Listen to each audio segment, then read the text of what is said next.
these elections in Taiwan, which are just literally days away. Depending on the outcome, obviously, it could affect U.S.-China relations as well.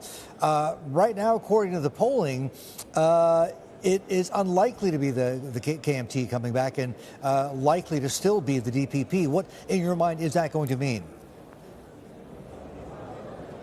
Actually, not that much. If you look at the three candidates, what I'm struck by is how much similarity there is. None of the three candidates is advocating a radical departure in policy. No one, for example, is talking about independence.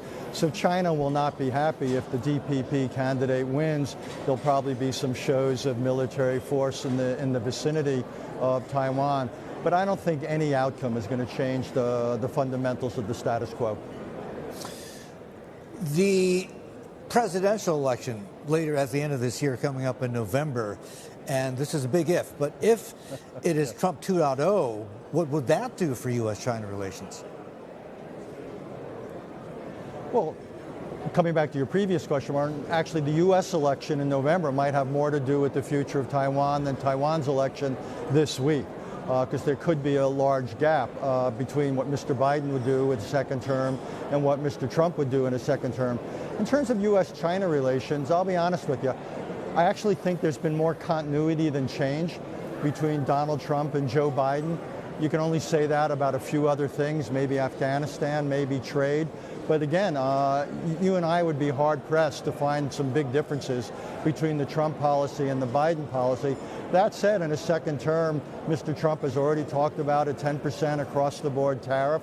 I would expect you'd have a focus on a more confrontational economic relationship with China, by the way, probably with everyone else as well. What I don't know is what a second Trump term would mean geopolitically. Would he be as committed to working for the defense of Taiwan? That's a big question mark. We know he's not particularly committed to working with American allies like Japan, like Taiwan, like South Korea. So I think the biggest question about Trump 2.0 in this part of the world is what it would mean geopolitically, and would you have something of a pulling back from American allies, leaving them somewhat more on their own to, among other things, deal with China.